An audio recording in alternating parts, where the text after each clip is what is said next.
talk about this week is a little philosophy on money, and we're going to address this in the form of a quiz.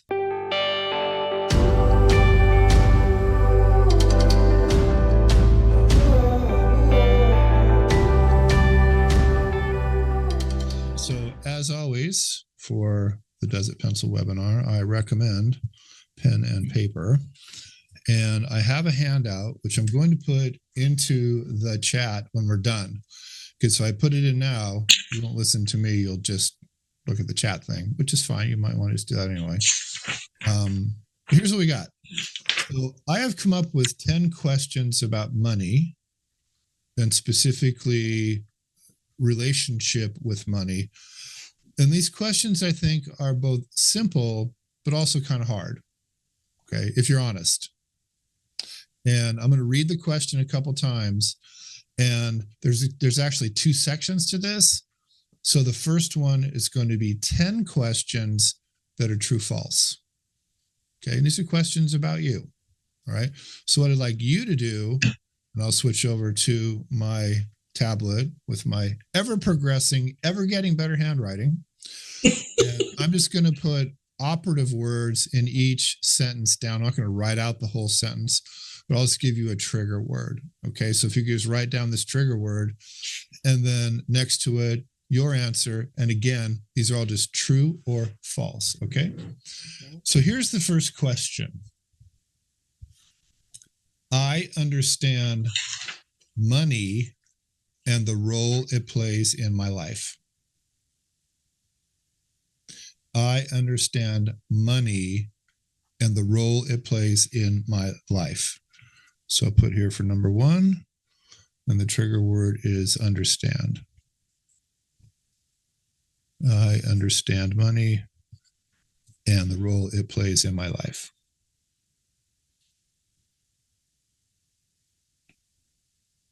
That's a true or false. Okay, now we'll go to question number two, which reads like this. My partner and I, assuming you have one, agree for the most part about how money will be treated in our relationship. One more time. My partner and I agree for the most part how money will be treated in our relationship. So the trigger word there is partner. Question number three. I know for myself how much money I need to be happy. I know for myself how much money I need to be happy. So the trigger word for number three is, of course, happy.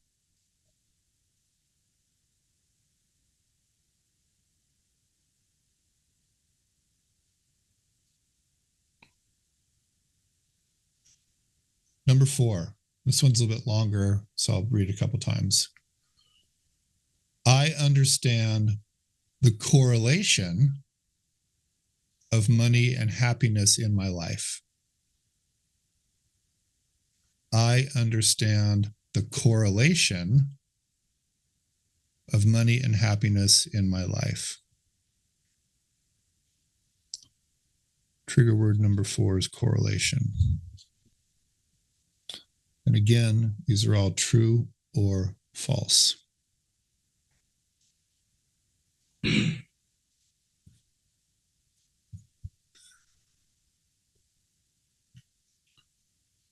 Question number five. Others would say that I am generous with my money.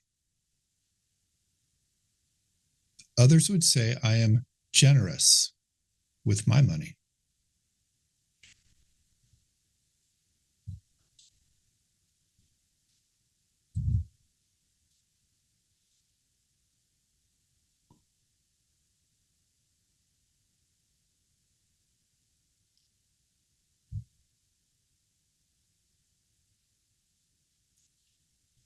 Moving on to question number 6.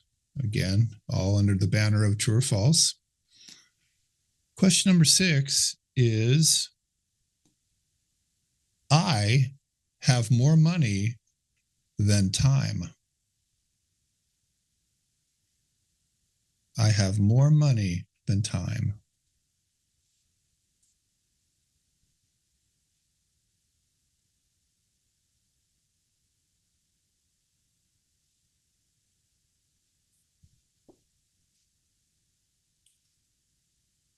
Number 7, and this one's kind of a long one as well. Again, I'll read it a couple times.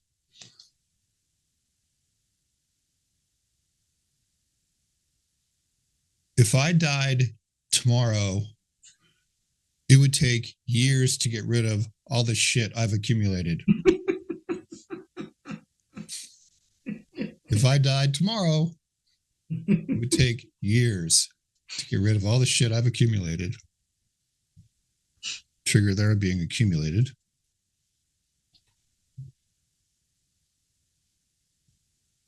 I put shit for my trigger word.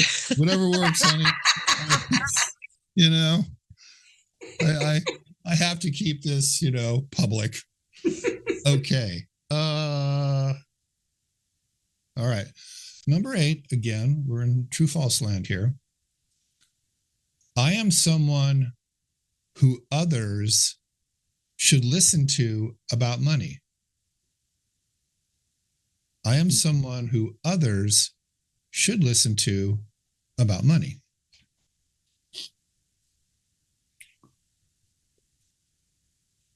And listen would be the trigger word. And if you want to use shit, that's fine too.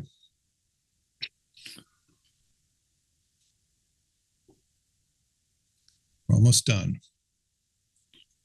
Number 9. I have 0 credit card debt. I have 0 credit card debt, meaning I pay my cards off every month. That's essentially what that means.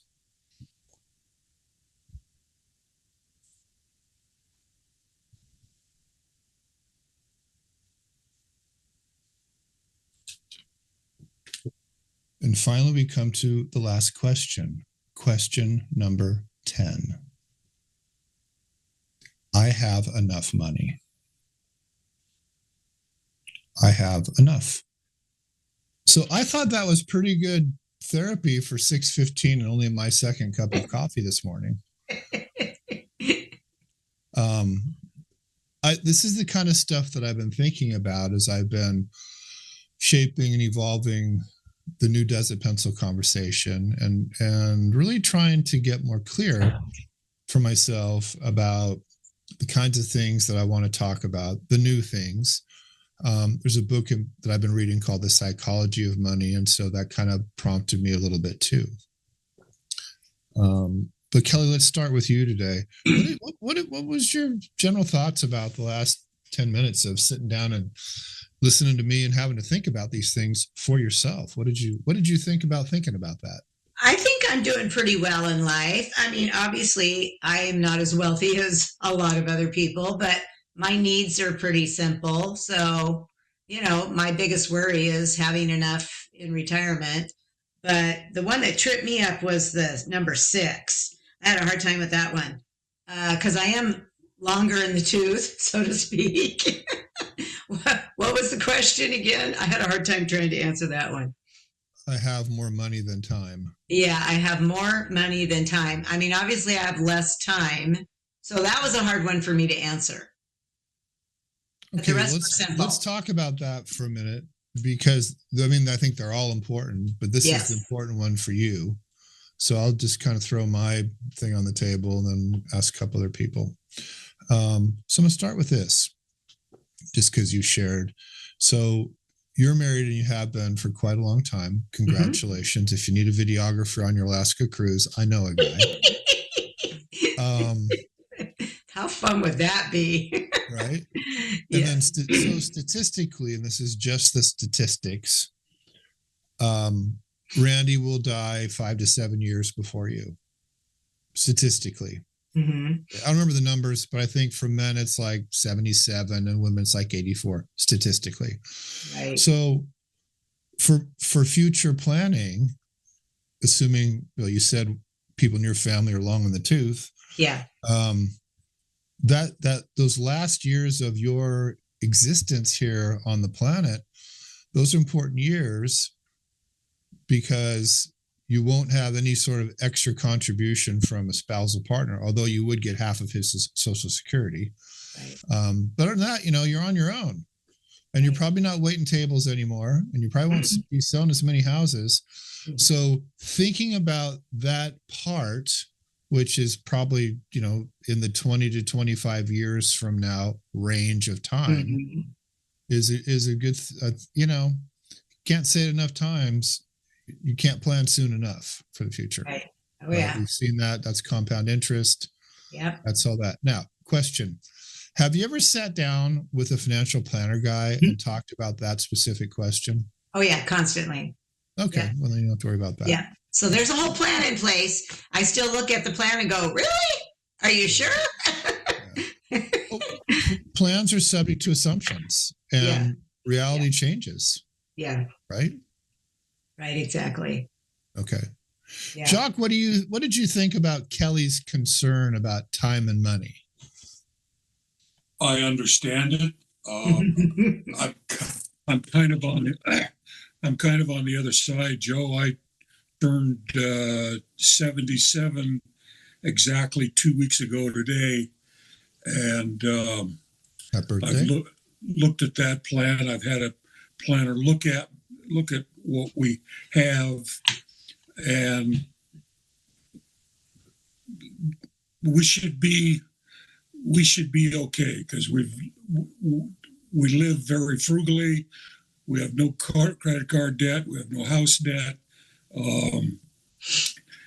We should be okay. But I understand Kelly's worry because we all need to think about that. Mm-hmm. Well, I would like to just offer a shout out to the two of you. How awesome is that, given the world we live in, just to be able to say, I think we'll be okay. I mean, that's got to be less than 10% of the whole population, regardless of age anyway. So good on you.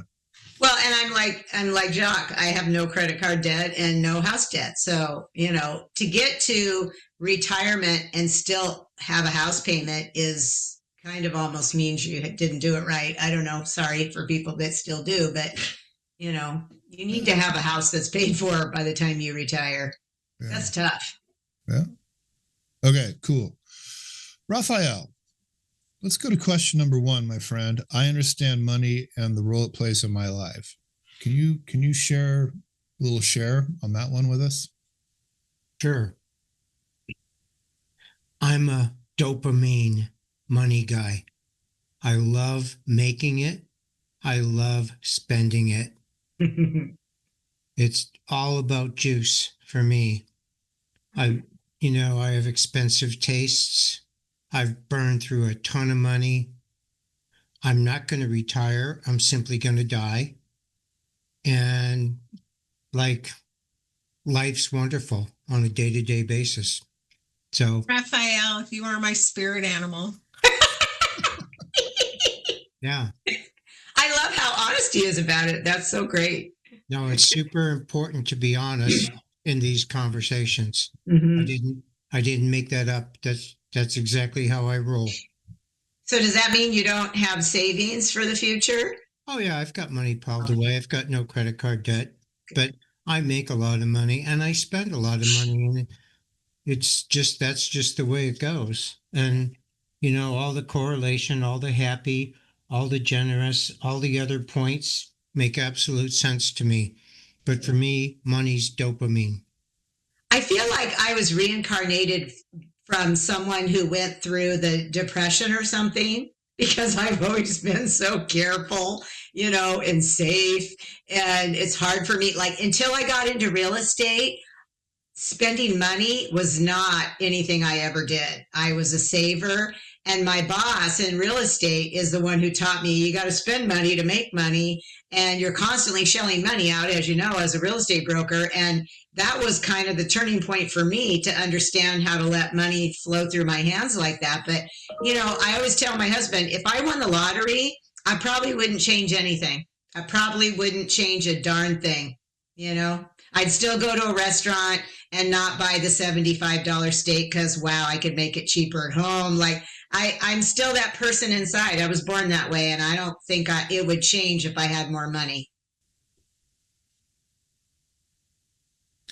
I have not seen Raphael for 15 years until he showed up on the call yesterday. And Raphael was my student probably first time over 25 years ago at the great Selkirk Association or Coeur d'Alene, or one of those. But I got to tell you, it's been kind of just like press pause and press play. Dude, you are without a doubt one of the most self-aware people I have ever met in my life. And that is your brand, and that is how you show up, and it just resonates. And what's so interesting is two people so far, well, three, all three of you have you've been telling me that you have peace, P-E-A-C-E, with where you are. And I'm kind of like, God, maybe we're doing a lot better than I thought we were as a world, because that's huge. And how interesting is it, just, the juxtaposition of Kelly and Raphael, and yet they're both just like, but I'm pretty happy. Yeah. Yeah. I mean, that to me is the magic in any kind of a room full of people. Point made. You can have the opposite relationship, but if you're okay with it, who am I to say, do this, don't do that? I'm nobody. So I think that's awesome. All right. Christine, question for you. Yes. Should people listen to you about money? That would be question number 8. I think so. I mean, grew up very poor, so I understand Kelly's about always wanting to save and everything, but in doing real estate and yeah, I like to spend money. I'm right there with Raphael, and the dopamine for me is definitely the making the deal. I love that I get paid to do that, because when I can put deals together. So, but when it comes to listening to me about money and budgeting and where to invest, I really, I've encouraged my boys to start investing right away, which they have, and not go so far into debt, not go into debt,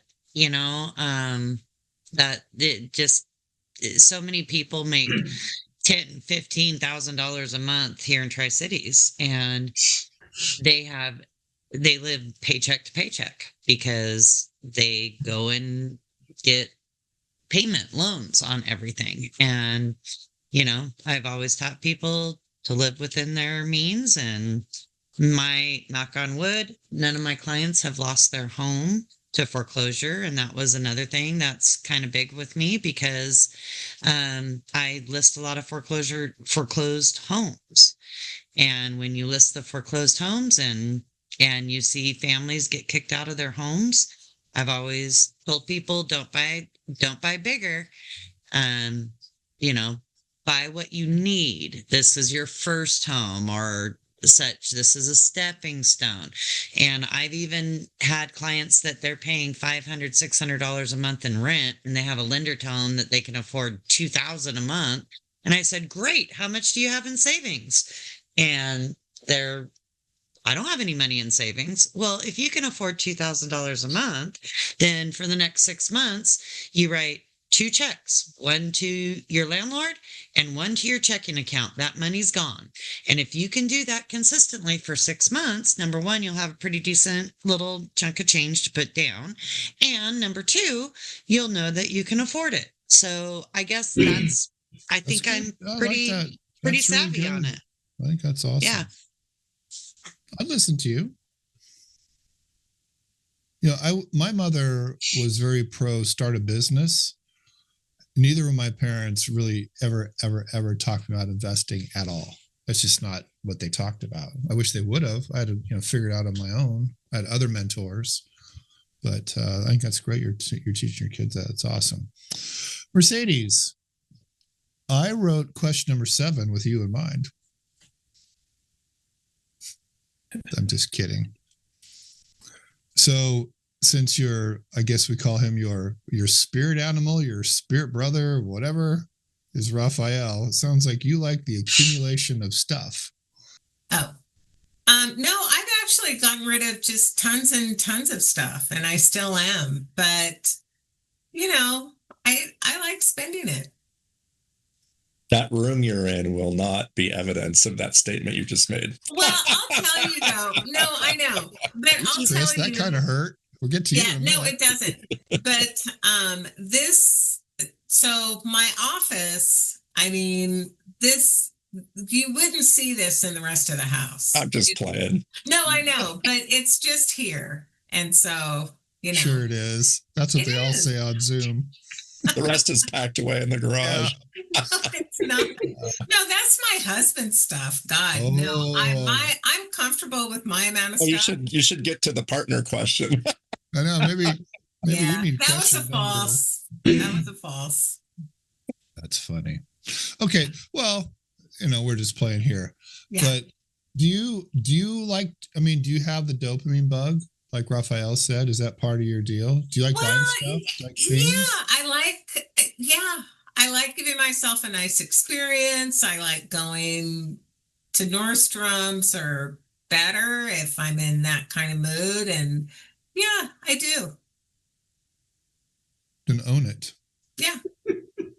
And just be good with it. Yeah. I think when we explore that part of the conversation, I like to accumulate things, like things. I'm not here to judge either way on that. What I would say is this: a couple things. First of all, if that's who you are, then just know that about yourself and don't make excuses for it. Yeah. And the other thing that I think, what kept kind of tapping on my shoulders as I was listening to both you and Raphael, is, well, if you are financially successful, then what are you? Why do you have all this money if you can't spend it? I mean, it's kind of the point, right? Yeah.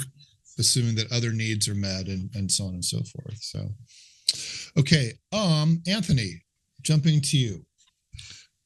How about number 10, adequacy? I have enough. How would you answer that? True or false for you? I'd say false. Okay. If I had to stop, I could stop, but I mean, what are we doing? What do we do all day? Is your pursuit of money more about what am I going to do, or I like what I do, than the money itself? I like what I do.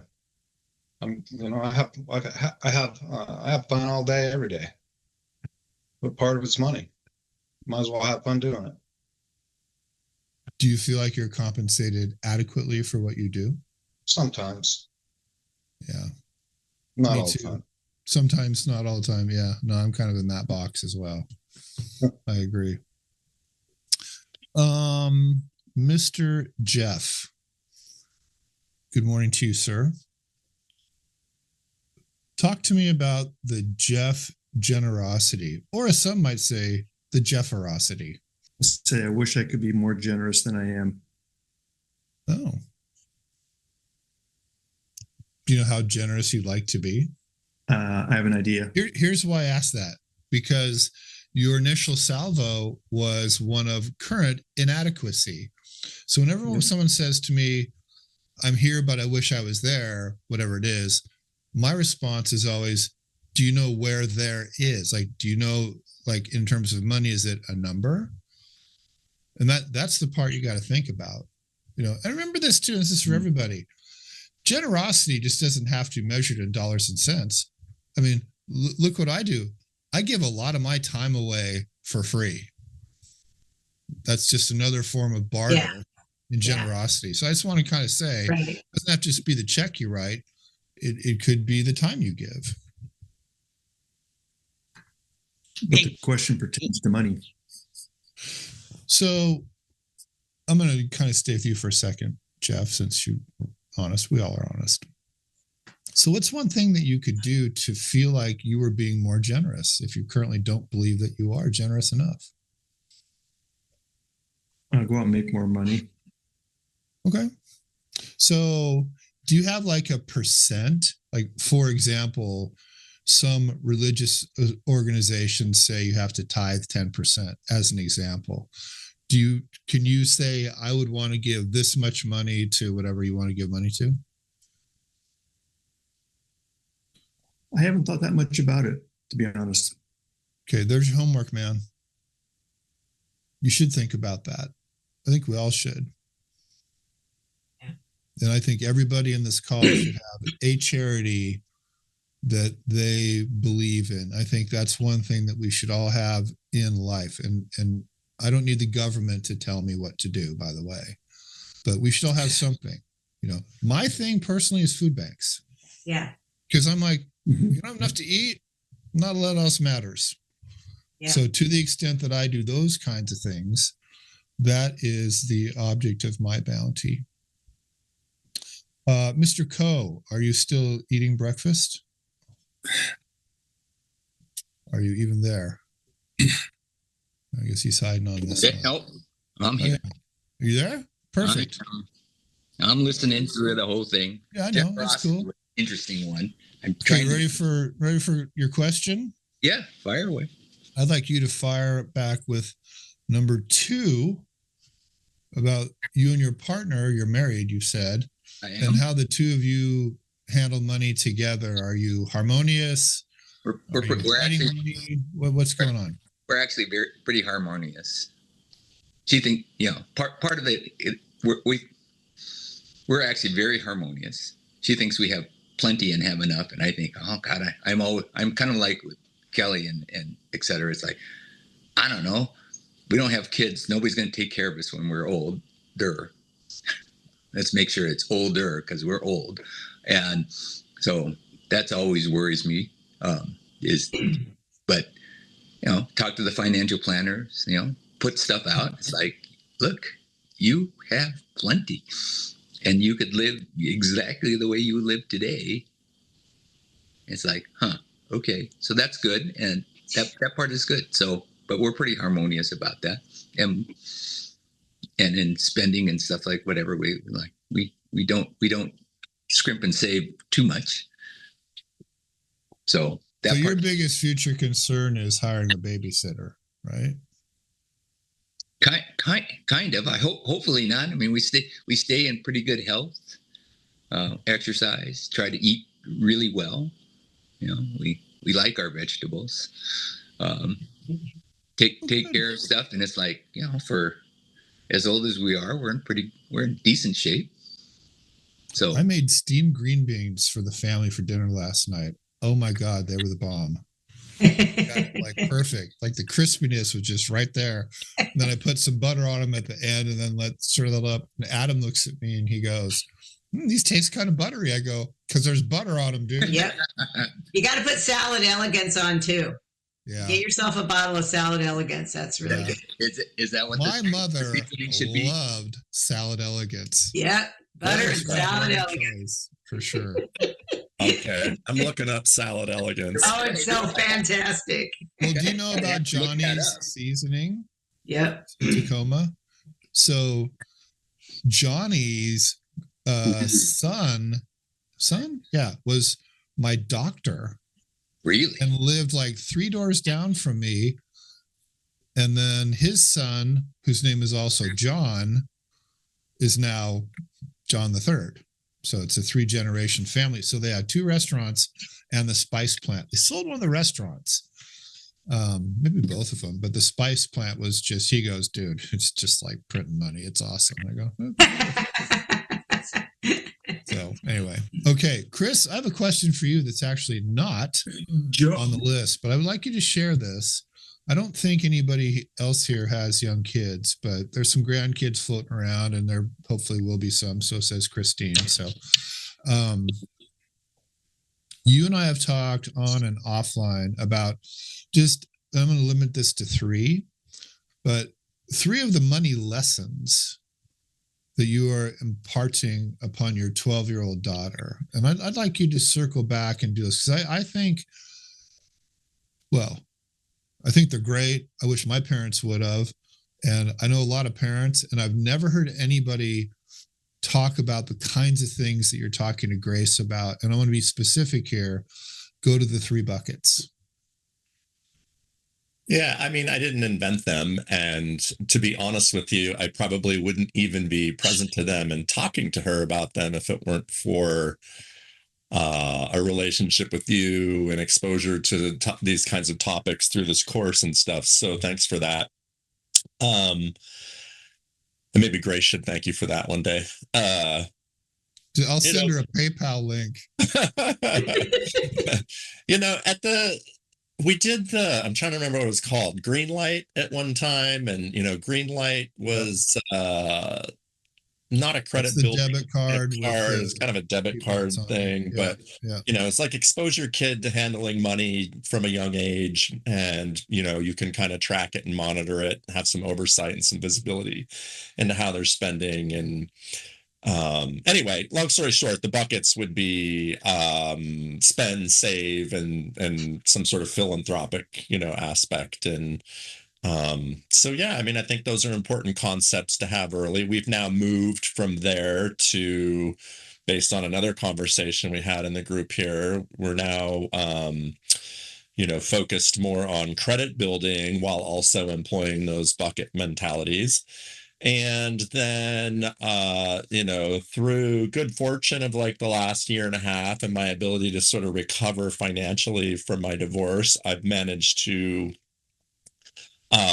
start investing myself again recently. And so one of the things that I've done is rather than contribute personally to my daughter's monthly allowance, I'm allowing my wife to cover the ex-wife to cover the allowance, and I'm making a 5x type contribution to an investment account that I had set up for her on a automated sort of monthly basis, and I have her involved in watching that, so she's watching compounding and that kind of thing.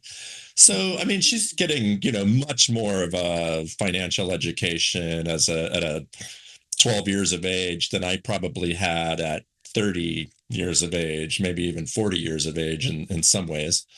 So that should help her, the understanding, but also the accounts themselves, because I certainly didn't have those. I'm like maybe many people on this panel, and I grew up extremely poor, and I've had a very evolving disposition to money over the years.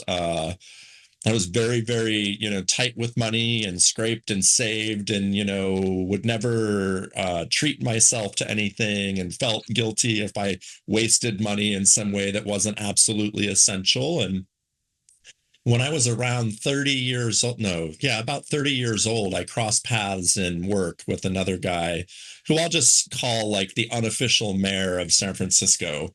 And he had a T&E budget at a place that we both worked at, and he spent money very liberally and probably blew through his T&E budget the first week of every year, or every month rather, and then spent the rest of the month spending his own money on his clients and entertaining and whatnot. And the guy was always flush with money. And I talked to him about this at some point. He was like, you have to, spend money to make money. And if you're uptight about money, money won't flow to you, and all this kind of thing. And it was the beginning of an awareness that I didn't really adopt until I was probably in my, early to mid 40s. And now in my, mid 50s, I feel like I'm actually finally comfortable living it, not just understanding it. And I wouldn't say I'm to the extent of some, folks on this panel like Raphael, like it's not dopamine to me, and I'm not frivolous with it, but I am much more comfortable spending it, sharing it, gifting it, and that's even in times when I don't personally have a lot of it. It's just I've had a lot of like anxiety around money in my life, and I don't think it serves me very well. And so, at the end of the day, I control what I can around money, and the rest I just leave up to fate and hard work. So that's pretty much it. Yeah, I think that in any group that you pick out, there's going to be a representative population that say what a couple of you have, and that is, I grew up poor, but you're not poor now financially. Yeah. Okay.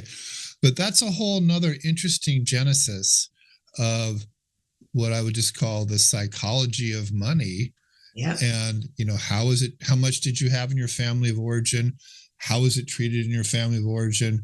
So you guys know, because you've been with me on this thing, but I've picked the kids as a group that I want to be one who plants the flag and says, we the adults have a responsibility to share with them what we know. Now, are we going to make them, the wizards? Probably not.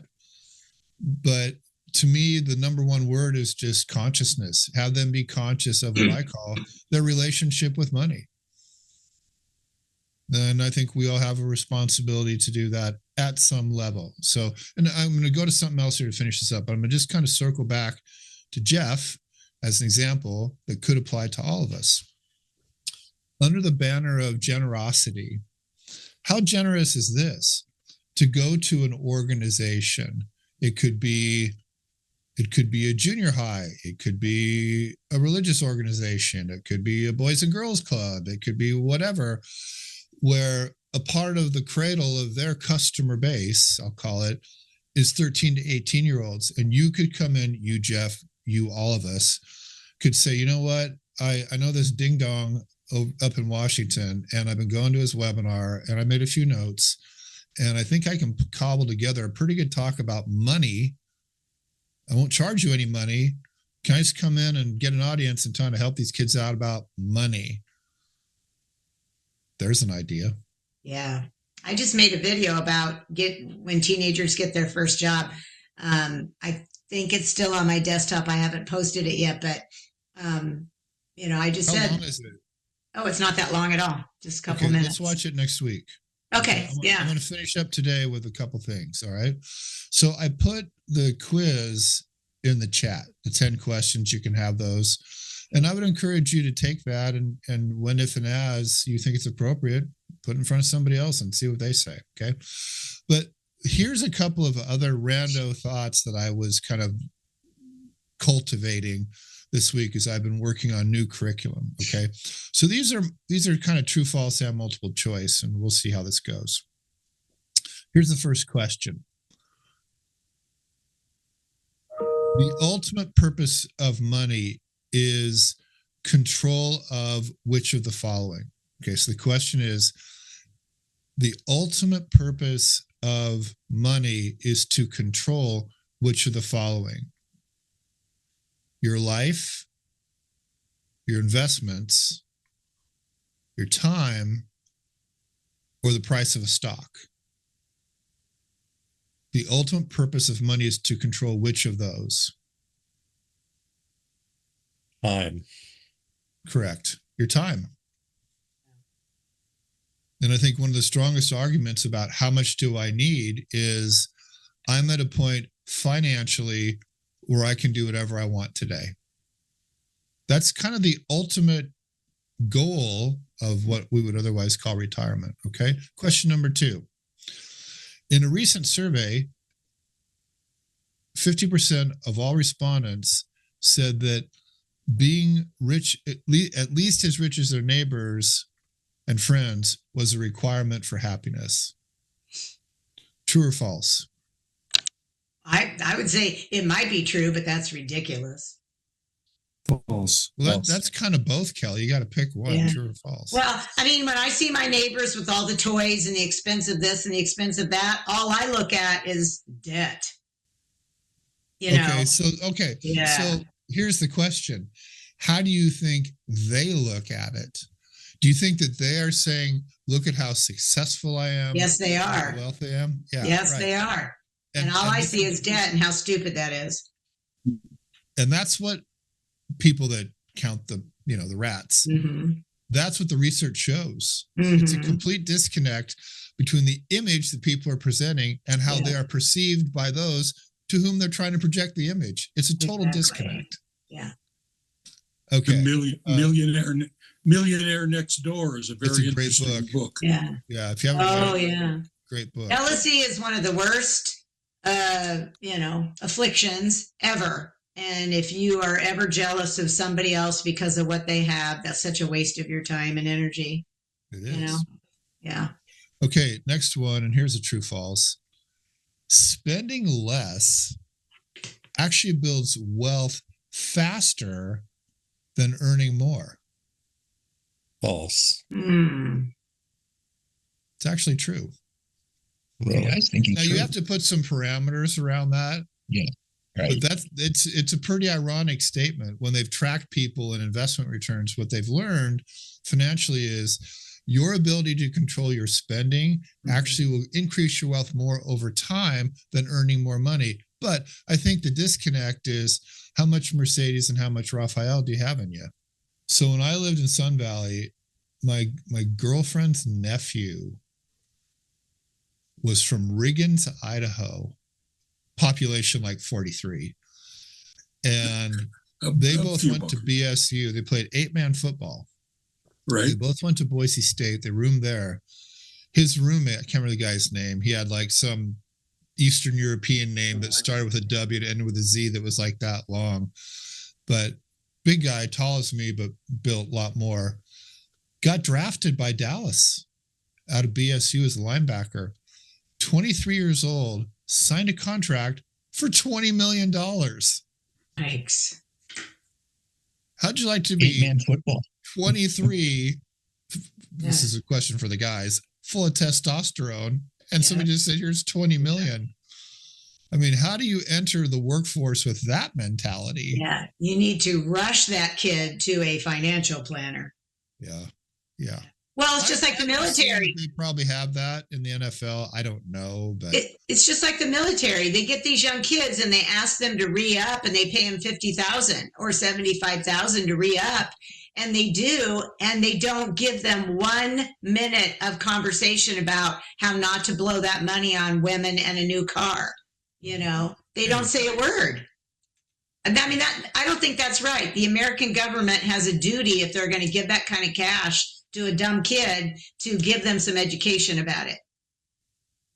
Well, that would assume that the government actually is smart enough to give that. And given our amount of national debt, I would question that counsel. I think the American government actually failed. What was it? Question number 8. Anyway, okay. So here's the last one, and we've already talked about this a little bit today. But I think of all the wisdom, the advice, the discussions, whatever we want to say, I like this one the best. Okay. Yeah. It goes like this. It's usually best to live just above your means, right at your means, just below your means, or what do you mean? Below. Absolutely below. Yeah. Well, Definitely and I below. think that the operative adverb there is just below. Oh, yeah. Okay. Yeah. Usually needs to be slightly I more have than money just. because I've lived at moments of my life far below my means than others would say. But here's the thing we haven't talked about, and I'll finish with this.